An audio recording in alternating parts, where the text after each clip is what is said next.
मेरी किस्मत में तू नहीं शायद। दोस्तों, प्रेम कहानियाँ आपने बहुत सुनी होंगी, पर क्या कभी किसी इंसान को किसी आत्मा से प्यार हो जाए? आपने कभी सुना है? इस कहानी में भी वंश के साथ कुछ ऐसा ही हुआ। तो चलिए इस कहानी को सुनते हैं।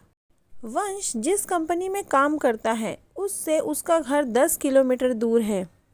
वंश के पास बाइक है जिससे वो अपना घर से कंपनी और कंपनी से घर का सफ़र पूरा करता है। एक दिन जब वो शाम को घर लौट रहा था, उसे उसके कॉलेज यानी कि जहाँ से उसने अपनी ग्रेजुएशन पूरी की थी, उसके बाहर एक लड़की दिखाई दी जो उसे देखकर मुस्कुरा रही थी। वंश उसे टालते हुए घर की ओर निकल पड़ा। दूसरे दिन फिर वही लड़की उसे उसी जगह पर दिखाई दी। वो वंश को देखकर मुस्कुरा रही थी और वंश भी मुस्कुराता हुआ आगे निकल गया।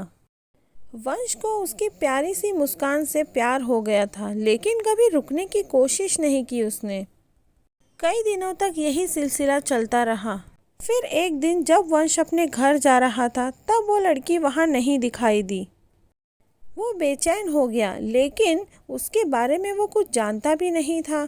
ना कभी उसने उससे बात की थी, इसलिए उसका पता भी नहीं लगा सकता था। 5 दिन हो गए थे और वो लड़की वहाँ पर नहीं दिखी।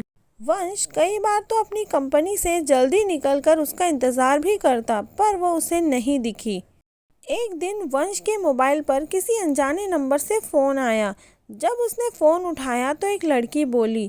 उसने उसका नाम पूछा और वो उससे बात करने लगी और बताया कि वो वही लड़की है जिसे वो रोज़ बाइक से गुजरते हुए देखा करता है। वंश अचंभित रह गया और वो सोचने लगा कि इसके पास मेरा नंबर कहाँ से आया और ये मेरे से बात क्यों कर रही है। लेकिन उसकी मीठी बातों में वंश इतना खो गया कि ये सारी बातें भूल गया। एक दिन उसने वंश को कॉलेज के बाहर मिलने के लिए बुलाया।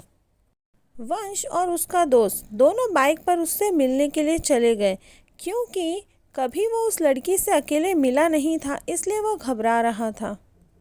वंश और उसका दोस्त दोनों ही वहां पहुंच चुके थे। काफ़ी देर इंतज़ार किया पर वो लड़की कहीं भी दिखाई नहीं दी। वंश ने कई बार उसे फ़ोन किया पर फ़ोन स्विच ऑफ आ रहा था। 3 घंटे वहां इंतज़ार करने के बाद वंश घर लौट आया। जैसे ही वो घर लौटा, घर में घुसते ही वंश का फ़ोन बजा। वंश ने गुस्से से बोला, हम वहाँ पर आपका इंतज़ार कर रहे थे और आप आई क्यों नहीं। दूसरी तरफ से वो लड़की ने कहा, तुम अपने दोस्त को क्यों साथ लेकर आए थे, मुझसे अकेले मिलने आना था। वंश ने कहा, ठीक है। अगले दिन सुबह सुबह वंश ने उस लड़की को फ़ोन लगाया, लेकिन उसकी मम्मी ने फ़ोन उठा लिया।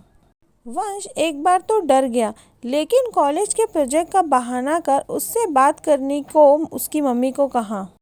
उसकी मम्मी ने कहा, पागल हो गए हो क्या, आप क्या बोल रहे हो, सौम्या को मरे हुए 6 महीने हो चुके हैं। वंश हक्का बक्का सा रह गया और उसके हाथ से मोबाइल भी छूट गया और वो बुरी तरह से कांपने लगा। उसने सोचा कि जिस लड़की को देख रहा था और जिससे वो बात कर रहा था, वो एक आत्मा थी। वंश को इस बात पर विश्वास नहीं हो रहा था। वंश ने अगले दिन फिर से सौम्या की मम्मी को फ़ोन लगाया और उसकी मम्मी को सारी घटना सुनाई। तो उन्होंने कहा, बेटा, आपको अगर मेरी बात पे यकीन ना हो तो आप मेरे घर आकर देख लो। वंश ने सौम्या के फ़ोटो पर माला देखी और वो चौंक गया, क्योंकि सौम्या वही लड़की थी जिसे वो रोज़ कॉलेज के बाहर देखा करता था। उसके बाद वंश ने अपने फ़ोन से उस सिम को निकालकर फेंक दिया और एक दूसरा नंबर ले लिया। फिर कभी उसका फ़ोन नहीं आया और जब वो घर जाता था तो कॉलेज उसके रास्ते में पड़ता था, इसलिए उसने उस रास्ते को भी छोड़ दिया। दोस्तों, ये कहानी आपने सुनी वंश के नज़रिए से। तो चलिए अब इसे देखते हैं सौम्या के नज़रिए से। तो वक्त को 1 साल पीछे लेकर चलते हैं। सौम्या का उसी कॉलेज में एडमिशन हुआ था जिस कॉलेज में वंश पढ़ता था। सौम्या फर्स्ट ईयर में आई थी और वो फ्रेशर थी और वहीं वंश का लास्ट ईयर था। और जब से सौम्या ने वंश को देखा, वो उसे अपना दिल दे बैठी थी। पर सीनियर होने की वजह से सौम्या उससे कुछ कहने से डरती थी। लेकिन वंश को ये बात पता नहीं थी और ना ही सौम्या ने कभी उसे बताने की कोशिश की। एक दिन घर जाते वक्त एक एक्सीडेंट में सौम्या की मौत हो गई और मरने के बाद अब वो चाहती है कि वंश को बताए कि वो उससे प्यार करती थी, इसलिए सौम्या ने ये सब कुछ किया। पर वो कहते हैं ना, जिसका किस्मत में मिलना लिखा होता है वही मिलता है। दोस्तों, अगर आपको ये कहानी अच्छी लगी हो तो चैनल को लाइक करें, शेयर करें और सब्सक्राइब करें। धन्यवाद।